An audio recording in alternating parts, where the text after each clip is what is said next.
Bon. Alors, en guise d'introduction, je vais situer le cadre de ma réflexion assez largement. Alors, on a eu l'occasion de l'entendre tout à l'heure. Il y a eu dans l'espace médiatique un certain nombre de scandales récemment autour de l'Université d'Ottawa, autour de l'Université McGill, mais on pourrait aussi ajouter autour de l'Université Concordia. Ma réflexion est née de là, en partie, pas uniquement, vous allez voir, pas uniquement, mais en partie.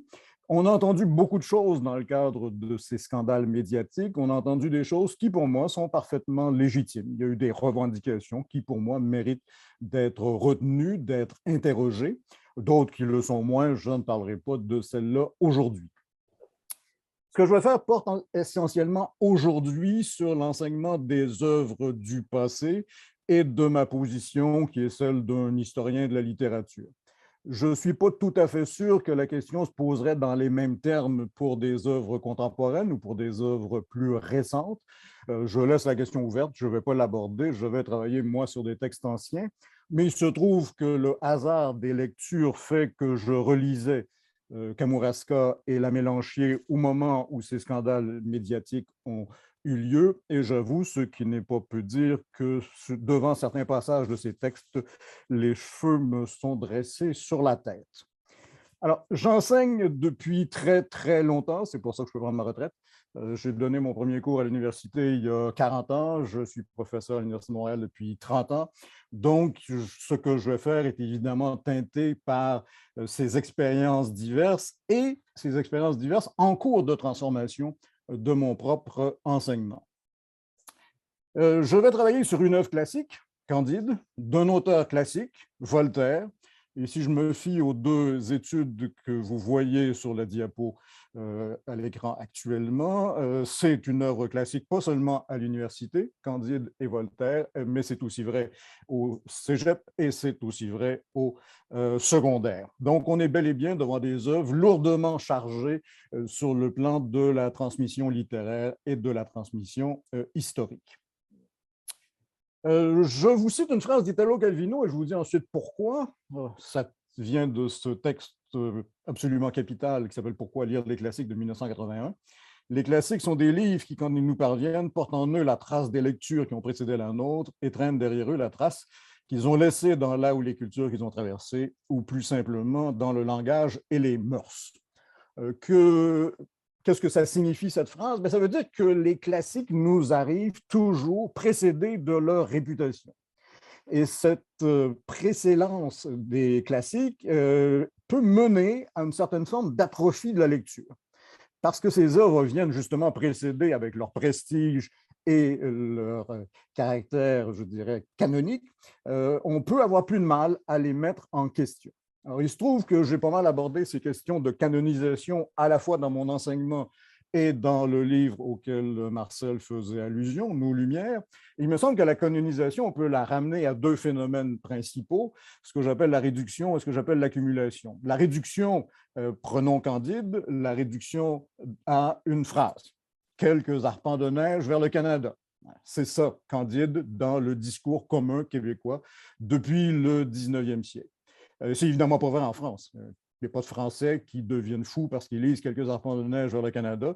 Ils vont plutôt accrocher à la phrase finale, hein, il faut cultiver notre jardin. Donc, on réduit souvent les œuvres à des formules toutes faites comme celle-là, et elles deviennent classiques parce qu'on accumule ces réductions. On trouve des réductions semblables attachées les unes aux autres continuellement. J'ai un blog qui s'appelle Curiosité voltairienne, dans lequel je recense les occurrences de quelques arpents de neige vers le Canada. Croyez-moi sur parole, il y en a des dizaines et des dizaines. Cette réduction, cette accumulation, ça fait les œuvres classiques, entre autres phénomènes de constitution des classiques, et ça limite, me semble-t-il, en partie, la transformation de la lecture. Ça arrive avec un sens déjà tout fait. Je reprends mon exemple précédent, hein. Il faut cultiver notre jardin, ça serait le signe d'une leçon morale de Candide. Voltaire nous dirait dans Candide qu'il faut se replier sur la sphère domestique pour éviter de diluer son savoir dans le vaste monde. Pour moi, c'est une aberration de lire Candide comme ça, mais Candide vient avec ce sens-là parce qu'on accroche à une phrase qui en résumerait la morale. Ce que je vais essayer de montrer, c'est qu'on peut aussi, à l'occasion, jouer un peu avec ces choses toutes faites. Alors, le plan de ma présentation est le suivant. Je vais vous raconter quelques épisodes de ma trépidante existence. Au lieu d'appeler ça autobiographie, autofiction, j'ai appelé ça de l'égo-histoire. C'est cette pratique qu'ont les historiens souvent de justifier leur position, leur choix d'objet, leur choix de méthodologie en fonction de facteurs biographiques. Alors, c'est ce que je ferai, rassurez-vous, ce sera bref, à la fin et au début. Et au milieu, je vous présenterai des scénarios pédagogiques auxquels j'ai réfléchi à la suite de ces affaires largement médiatisées depuis un certain temps, à partir de mon expérience d'enseignement de Candide.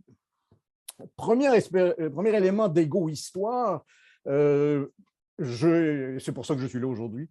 Je suis beaucoup intervenu publiquement dans divers médias au sujet de ce qui se passait à l'Université d'Ottawa et à l'Université McGill. Vous voyez là quelques interventions publiques où j'ai essayé de réfléchir à chaud sur ce qui se passait à ce moment-là. J'ai aussi présenté une intervention devant ce qui s'appelait la mission du recteur sur la liberté d'expression à l'Université de Montréal. Nous étions sollicités, professeurs, étudiants, membres du personnel, administrateurs, etc., pour proposer des réflexions pour arriver à la formulation d'une politique institutionnelle sur la liberté d'expression. Je suis aussi intervenu dans un cadre pédagogique. Ça, pour moi, c'est très important parce que ce qui s'est passé à Ottawa, à McGill, à Concordia, a transformé les objets que je présente en cours. Le premier exemple vient d'un séminaire de doctorat. Alors, Karine Seller, tout à l'heure, insistait sur la distinction à faire entre les étudiants selon leur parcours scolaire. J'avais là devant moi des gens qui entreprenaient un doctorat en littérature de langue française.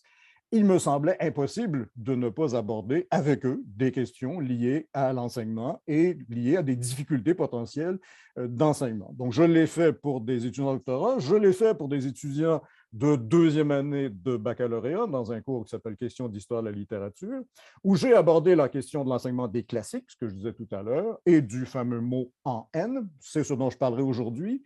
J'ai aussi abordé une autre question dont je ne parlerai pas aujourd'hui, qui est celle de la question du consentement dans un poème d'André Chénier qui s'appelle L'Oaristis, poème de la fin du XVIIIe siècle, une idylle inspirée de Théocrite, qui a causé une commotion très, très étonnante en France à la fin des années 2010, quand on a mis ce texte au programme et que les agrégatifs ont demandé comment désigner ce qui se passe dans ce poème. Ça a donné lieu à une série d'échanges tout à fait instructifs sur ce qui est ou pas une violence sexuelle et ce que la littérature peut en faire. Je n'aborderai pas cette question-là aujourd'hui, mais j'ai choisi de l'aborder avec mes étudiants. Alors, ces sujets-là, je ne les abordais pas avec mes étudiants auparavant.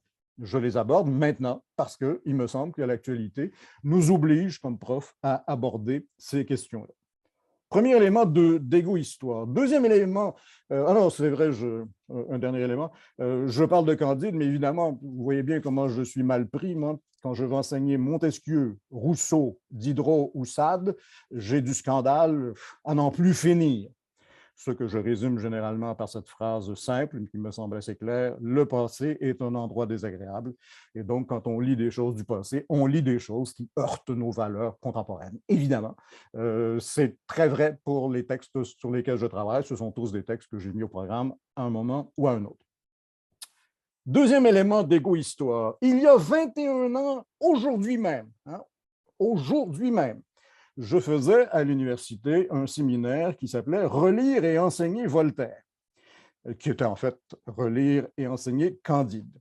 Alors, il s'agissait, c'était destiné aux profs du collégial, de voir ce que la réflexion universitaire pouvait donner comme outil à des profs du collégial devant l'enseignement d'une œuvre classique comme celle de Voltaire.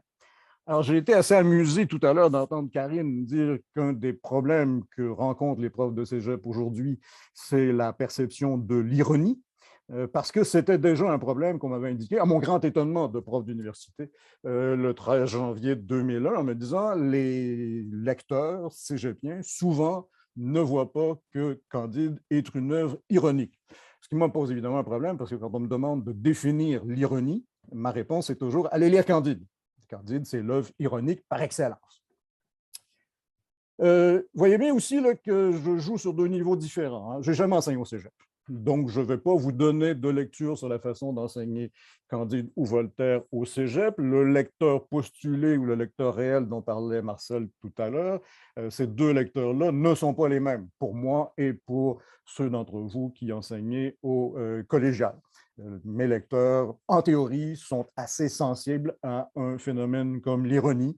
Ce n'est pas une chose que j'ai besoin de beaucoup expliquer, en théorie. Ce qui semble peut-être être un problème au cégep. Je vais revenir sur cette question de l'ironie tout à l'heure, parce qu'évidemment, si on ne perçoit pas l'ironie, les mots qu'on peut utiliser ou ne pas utiliser sont dans une situation un peu compliquée. J'en arrive à mes scénarios pédagogiques. Alors, je vais proposer 5 scénarios de réactions possibles devant les revendications que l'on a entendues rapportées par les médias depuis un certain temps. C'est une liste personnelle. Ce sont des scénarios avec lesquels moi je réfléchis. Ils n'ont pas d'autre valeur que ça. Ce n'est pas un modèle formalisé. C'est véritablement une série de questions que je me suis posées et j'ai donné des réponses sous forme de scénarios. Vous pourriez facilement, je n'ai aucun doute, ajouter à cette liste de 5 scénarios vos propres scénarios. Il y en a d'autres possibles, bien évidemment. Donc, c'est une liste qui n'est pas du tout exhaustive. C'est vraiment l'état de ma réflexion actuellement, après en avoir parlé avec mes étudiants à la fois de doctorat et des cycles supérieurs. Vous pourrez me dire, la critique est recevable, que ce que je présente comme scénario est à la limite de la caricature. Je ne pense pas que ce soit le cas. Je pourrais. Je ne vais évidemment pas le faire. Je pourrais mettre des noms propres sur chacun des scénarios dont je vais vous parler. Je pourrais mettre sur chacun de ces scénarios des expériences pédagogiques. Je sais que ça se pratique, que ça se fait. Je ne vais pas le faire, je ne suis pas là pour faire le procès de qui que ce soit, mais donc je ne pense pas être en train d'inventer des scénarios complètement farfelus. Il me semble qu'ils ont un ancrage dans la réalité. Premier scénario, c'est ce que j'appelle mon premier scénario maximaliste, ce serait celui qui consisterait à dire que les étudiants ont tout faux, que les étudiants qui ont des récriminations ne savent pas de quoi ils parlent. On a vu ça largement dans les médias, en disant, inversement, les profs savent. Les profs savent qu'il y a des choses qui doivent être transmises nécessairement, même si ça choque, c'est comme ça, arrangez-vous avec vos troupes. C'est à peu près comme ça que la chose a été dite dans un certain nombre de discours. Évidemment, c'est un discours que moi, je n'endosse absolument pas. Je pense, je l'ai dit, qu'il y a des récriminations qui sont recevables, avec lesquelles il faut réfléchir. Mais certaines personnes ne pensent pas comme moi et disent non, non, il faut, par exemple, le mot en haine, le répéter le plus souvent possible parce que ça fait partie de certain nombre de titres, de certain nombre d'œuvres. Puis bon, c'est comme ça. Puis vivez avec les conséquences de cette transmission historique d'un mot. Deuxième scénario, également maximaliste, consisterait à dire dès qu'une œuvre ferait problème, il faut la retirer des programmes. L'inverse du premier scénario. Le premier scénario, c'est on ne tient pas compte de vos récriminations. Le deuxième scénario, c'est au contraire tenir compte de toutes les récriminations au point de transformer les programmes. Avec les difficultés que vous imaginez bien, d'abord, la première difficulté, c'est celle du repérage. Qu'est-ce qui choque au point qu'une œuvre devrait être retirée d'un programme? J'ai découvert récemment qu'il existe un nouveau métier aux États-Unis qui s'appelle Sensitivity Reader. Ce sont des gens qui travaillent dans des maisons d'édition et qui filtrent les manuscrits en fonction d'un certain nombre de mots, de valeurs, de situations que les éditeurs sont prêts ou ne sont pas prêts à publier. Donc, vous voyez, on est devant quelque chose de réel. Ce n'est pas une question inventée, ce n'est pas la mythification de quelques cas qui auraient été montés en épingle. Non, ça existe. Certaines universités, Brandeis, ont même maintenant des Suggested Language Lists. Alors, ce serait une façon d'essayer de filtrer ces textes en fonction des mots qui y sont utilisés. Vous voyez bien que ça ne marche ni dans un cas ni dans l'autre. On ne peut pas savoir par avance ce qui risque de froisser les sensibilités des étudiants que nous avons devant nous. Donc, ce n'est pas possible d'imaginer qu'on va pouvoir tout filtrer, qu'on va pouvoir tout empêcher sur le plan des mots, des situations, des contextes qui pourraient blesser les étudiants. Bon, par ailleurs, évidemment, ça n'a pas de sens pour un historien de la littérature comme moi de dire nous allons retirer du programme des œuvres du passé parce qu'elles peuvent choquer. Je viens de le dire, hein, si je fais ça, moi j'ai du mal parce que je dois enlever certaines œuvres de Voltaire, certaines œuvres de Diderot, tout ça au complet, pas mal de Rousseau, un peu de Montesquieu, puis je peux vous faire une liste comme ça très très longue. À ce moment-là, il n'y a plus d'histoire de la littérature. Ça n'existe plus, cette histoire de la littérature. Ce serait une histoire des œuvres les plus consensuelles qui continueraient à exister, puis les œuvres qui posent problème, elles, disparaîtraient. Dans la mission dont je vous ai parlé à l'Université de Montréal, à la suite de cette mission, il y a eu un rapport. Dans le rapport, on peut lire ceci: personne n'est venu défendre devant la mission le retrait d'œuvres du corpus, ce dont je me réjouis. Donc, personne n'a voulu endosser ce deuxième scénario maximaliste. Ben, si c'est vrai à l'université, l'actualité récente nous l'a rappelé, ce n'est pas vrai dans certaines bibliothèques. Il y a des bibliothèques où on a filtré effectivement les œuvres. C'est pour ça que je dis que ce n'est pas un scénario complètement inventé. Ce scénario, il est actif dans certains milieux. Il y a certaines œuvres qui ont disparu, qui sont en train de disparaître, parce qu'on considère qu'elles ont un contenu qui peut choquer certains types de lecteurs. Troisième scénario, qu'est-ce que je fais en classe devant des œuvres qui peuvent choquer mes étudiants? Je pourrais, Karine en a dit un mot tout à l'heure, utiliser le trigger warning, mais sans effet sur la lecture. Il s'agirait de dire à mes étudiants, attention, vous allez lire tel texte, et dans ce texte-là, il y a des choses qui, sur ce plan, X, Y, Z, peuvent vous bousculer de diverses façons. Mais vous devez quand même lire les œuvres. Je suis simplement en train de vous prévenir de cette possibilité que vous soyez troublé par ce que vous allez lire. Les études de psychologues sur les trigger warnings vont à peu près toutes dans le même sens actuellement. Je cite un article récent du New Yorker qui en faisait la synthèse et disent qu'en fait, les trigger warnings ont plus d'effets négatifs que d'effets positifs. Alors, il y a eu des études menées par plusieurs équipes aux États-Unis. Donc, l'idée même du trigger warning n'est peut-être pas en soi une bonne idée, mais on peut effectivement l'utiliser dans la Commission québécoise sur la liberté académique, la commission Cloutier, on dit ça existe, ça ne peut être imposé à personne, mais vous pouvez vous en servir. C'est possible de vous en servir.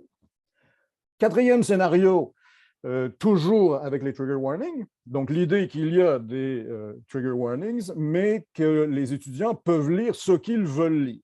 Ça se pratique. Je sais d'expérience que ça se pratique. Des profs disent à leurs étudiants, ben, il y aura ça dans tel texte, vous n'êtes pas obligé de le lire. Alors, je reprends mes problèmes de tout à l'heure. Hein? Comment on fait pour savoir ce qui peut bouleverser les étudiants? Problème de repérage. Deuxième problème, je priverais faisant ça mes étudiants de l'accès à des œuvres du passé. Mais surtout, ce qui est le plus ennuyeux pour moi, c'est le cadre pédagogique. J'enseigne à qui à ce moment-là? Je n'enseigne plus à une classe qui aurait accès à un texte que nous aurions à commenter, à analyser, à mettre en contexte ensemble. J'enseignerais, dans un contexte comme celui-là, à des personnes parfaitement, un groupe parfaitement atomisé, hein, où chacun vient chercher ce qui lui convient en évitant ce qui ne lui convient pas. Pédagogiquement, moi, je ne peux pas retenir ce scénario-là. Voilà 4 scénarios sur lesquels je ne vais pas m'appuyer. J'en ai retenu un pour l'instant, mais j'y insiste, c'est pour l'instant, c'est pour le cas qui m'intéresse, celui de Candide, et pour une question très particulière, j'y viens. Alors, je suis donc sensible à certaines revendications. Je suis prof. Je dois me dire comment je fais en classe devant certaines revendications. L'idée, ce n'est pas de les refuser d'emblée, ce n'est pas de les accepter toutes d'emblée, c'est de dire est-ce que je peux faire quelque chose en classe pour éviter des situations qui pourraient être tendues. Alors, je m'appuie sur 3 principes pour l'instant. Je ne pratique pas le trigger warning et je ne le pratiquerai pas pour les quelques cours qu'il me reste à donner parce que je considère que ce n'est pas utile pédagogiquement. Et surtout, vous l'avez peut-être vu dans une des citations que j'avais auparavant de l'article du New Yorker, je ne suis pas psychologue. Je ne suis pas capable de gérer les traumas potentiels de mes étudiants. Je ne suis pas compétent. Ce n'est pas ma job, ce n'est pas mon travail, je ne suis pas formé pour ça.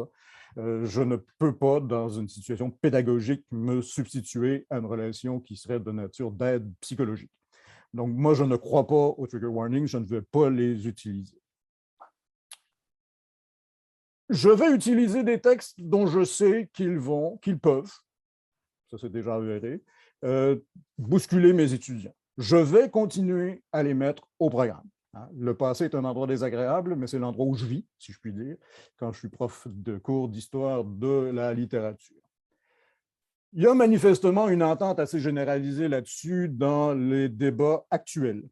Je cite l'Université de Montréal, l'Université de Sherbrooke, l'Université d'Ottawa et le rapport Cloutier. Ces 4 manifestations vont dans le même sens. Aucun mot n'est exclu, aucun mot n'est prohibé, il ne peut pas y avoir d'exclusion de termes et tous les termes, tous les mots sont dignes de mention. Il semble y avoir, dans les débats actuels sur la liberté académique et la liberté d'expression, un consensus là-dessus. On doit pouvoir utiliser tous ces mots-là. Vous voyez bien quand même, mais là je ne développerai pas, mais qu'on est en train de faire une fixation sur une chose très simple, qui est un certain nombre de mots. Il y a vraiment des listes de mots comme ça qui causeraient un problème. Donc, aucun mot n'est prohibé dans mes cours. Aucune œuvre n'est prohibée. Aucun contenu n'est prohibé. Ça ne correspond pas à ce que moi, je considère être ma mission de prof. J'ajoute cependant un autre principe, qui est celui-ci. Tous les mots peuvent être dits, aucun mot n'est prohibé. Certains mots ont besoin d'être expliqués et contextualisés, mais tous les mots n'ont pas besoin d'être dits en classe. Ce n'est pas parce qu'un mot est dans un texte qu'il faut se faire plaisir en le lisant et en le relisant. Si l'on pense, ce qui est mon cas dans l'exemple qui suit, qu'un texte peut effectivement choquer certaines personnes. Alors, j'enseigne depuis très, très longtemps le 18e siècle. Je mets toujours au programme Candide. Rassurez-vous, je change quand même les morceaux de Candide que j'analyse. Je ne travaille pas toujours sur les mêmes textes. Mais il se trouve que récemment, j'ai assez souvent travaillé sur le 19e chapitre, ce qui leur arriva à Suriname et comment Candide fit connaissance avec Martin. Et ce texte-là utilise le mot en N. C'est la citation du texte. Alors évidemment, quelqu'un qui regarde ce texte-là et qui ne s'interroge que sur les mots qui peuvent poser problème, passe à côté de la dimension centrale de ce texte, qui est évidemment la dimension ironique, et qui est la dimension de refus par le narrateur des sévices entraînés par l'esclavage. Ce texte est une critique de l'esclavage qui utilise des mots qui, pour nous, renvoient à une mémoire de l'esclavage et qui peuvent nous poser problème, mais je refuse de penser que ce texte-là est un texte qui dénigre les Noirs. C'est absolument pas le cas. Il se trouve qu'il utilise un terme qui était le terme de l'époque. Je cite la définition du dictionnaire de l'Académie française de 1798. C'est le nom qu'on donne en général à tous les esclaves noirs employés aux travaux des colonies. Voltaire utilise le vocabulaire de son époque pour s'en prendre à une réalité socio-économique de son époque. Vous aurez remarqué que je n'ai pas lu le texte. Je ne le lis plus en classe, ce texte-là. Je le présente, il est à l'écran. Les étudiants doivent l'avoir lu, mais le lire en classe ne me paraît pas apporter quoi que ce soit de neuf à la discussion. Et pour faire ça, je m'appuie sur cette excellente vidéo que je vous recommande, qui est sur YouTube, d'Elizabeth Stoddard Pryor, qui s'appelle The N-Word in the Classroom. Donc, le mot en N. Elle explique comment, à titre, elle est sociologue, je pense, elle doit nécessairement aborder ce texte-là, ce mot-là. Elle le présente, comme je viens de le faire, sur une diapo, mais elle ne le dit jamais en classe. Vous me direz, le mot est plus chargé en anglais qu'en français, peu importe. Là. La question, c'est de dire, voilà des mots qui peuvent blesser. S'il n'est pas indispensable de les dire à haute voix, il y a d'autres façons de les faire apparaître. Sa démonstration me paraît parfaitement convaincante. On est devant quelqu'un qui refuse la censure des mots, mais qui dit qu'il y a moyen pédagogiquement d'ajuster ce que nous faisons. Évidemment, ce que je viens de proposer là, ce n'est pas une panacée. Ça ne règle pas toutes les questions. Les problèmes venus des textes du passé ne sont pas toujours liés à des mots dont on pourrait faire l'économie à haute voix en classe. Ce qui se passe dans l'Oaristis d'André Chénier n'a rien à voir avec le vocabulaire. Ce n'est pas du tout une affaire de mots choquants. hein. Vous avez un homme et une femme. L'homme fait quatre fois des avances à la femme résiste, refuse 3 fois, et la quatrième, elle est forcée à céder. Il n'y a pas un mot choquant dans ce texte-là, mais c'est un texte qui pose très clairement le problème des violences sexuelles. Donc, on ne peut pas, vous voyez, prendre ce que je viens d'indiquer, ce scénario-là, et dire que ce serait la façon de régler tous les problèmes avec les situations délicates en classe. À ce moment de ma réflexion, ayant à enseigner Voltaire, ayant enseigné Candide, ne voulant pas censurer ni Voltaire ni Candide, voilà comment j'aborde pour l'instant la question. Deux petites choses, j'arrête là-dessus ensuite. Alors, j'ai écrit beaucoup sur ces questions, je l'ai dit tout à l'heure, j'ai témoigné devant la mission du recteur de mon université sur ces questions-là, et je me suis fait poser une drôle de question. La question était la suivante, c'était qu'est-ce qui s'est passé en cours pour que vous changiez? Parce que j'expliquais ce que je viens de vous expliquer là. Alors, quelle a été la réaction des étudiants qui vous a poussé, vous, professeur, à changer de comportement? Ben, il n'y en a pas eu de réaction d'étudiants. C'est ma réaction à moi. C'est moi, prof, lisant ce texte que vous avez vu à voix haute en cours il y a 2 ans, qui me suis dit non, je n'ai pas besoin de lire ça. Je n'ai pas besoin de le lire à haute voix. Je me rendais moi-même compte en le lisant, pendant que je le faisais, qu'il y avait là quelque chose qui pouvait blesser. Vous voyez bien l'implicite. Hein? L'implicite ici, c'est les profs ne sont pas capables de changer tout seuls. Il faut qu'il se passe une crise en cours pour qu'un prof décide de changer sa façon d'enseigner. Ben non, les profs sont capables tout seuls de se rendre compte qu'à un moment donné, ce qu'ils faisaient traditionnellement sans s'interroger ne marche plus. Et il faut donc se poser de nouvelles questions. Puis il faudra choisir. C'est ce que j'ai décidé de faire. Ce n'est pas une leçon que je vous donne, c'est une expérience. On peut décider de changer sa propre façon d'enseigner, tout simplement parce qu'on s'est soi-même aperçu qu'il y avait des choses qu'on faisait qui n'étaient probablement pas utiles ni nécessaires. Dernière chose. Alors, à cause d'Omicron, ce que je vous raconte là est assez fortement théorique. La semaine prochaine, je vais faire un cours sur Candide. Je vais faire un cours où je me sers de Candide pour expliquer ce que c'est qu'un classique dans la tradition française. Vous voyez, je fais la même chose pour la tradition québécoise avec Un homme et son péché. Ça, c'est la théorie. En théorie, la semaine prochaine, j'aurai été en classe devant des étudiants à qui j'aurais présenté une diapo, et à qui j'aurais expliqué que voilà pourquoi je ne la lis pas, cette diapo. Mais là, à cause d'Omicron, je ne sais pas ce que je ferai la semaine prochaine. D'autant que François Legault avait l'air de branler dans le manche hier soir. Là. Oui, on retourne à l'école pour le primaire et le secondaire, puis pour le cégep et l'université, on verra. Là. Moi, mon université m'avait dit que je n'enseignais en présence qu'après le 31 janvier, mais là, ça risque de changer. Donc, je ne peux pas vous donner un retour d'expérience concret. Hein, comment ça s'est passé en classe quand j'ai fait ça? Parce que l'année dernière, j'étais à distance et probablement que la semaine prochaine, je serai à distance aussi. Donc, je ne suis pas tout à fait sûr de l'efficacité de cette expérience pédagogique dont je vous parle. Mais voilà où j'en suis. Après avoir enseigné Candide depuis 40 ans, je me dis qu'il y a lieu, et c'est parfaitement justifié, de revoir ma propre pratique pédagogique. J'ai trouvé là une solution sur une question très, très ponctuelle. Ça ne règle pas tout, mais ceci est le signe, me semble-t-il, et vous êtes prof, vous savez aussi bien que moi, qu'on est continuellement comme prof en train de remettre en question sa propre pratique. C'est parfaitement normal. Il y a des situations comme ça de cristallisation qui nous forcent à réagir un peu plus fort. C'est ce qui se passe actuellement. Mais nous sommes toujours en train de faire ça. C'est parfaitement normal. Les œuvres classiques n'ont pas toujours été classiques. Les œuvres classiques sont soumises à des interprétations diverses. Hein. L'exemple que j'aime beaucoup donner, moi, c'est celui de Madame Bovary. Madame Bovary, en 1857, ça ne marche pas. Madame Bovary, c'est une œuvre qui est limite sur le plan moral à cause d'une scène que moi j'adore, qui est une scène de fornication en calèche à Rouen, un dimanche après-midi, où les personnages sont pris, je cite, de la fureur de la locomotion.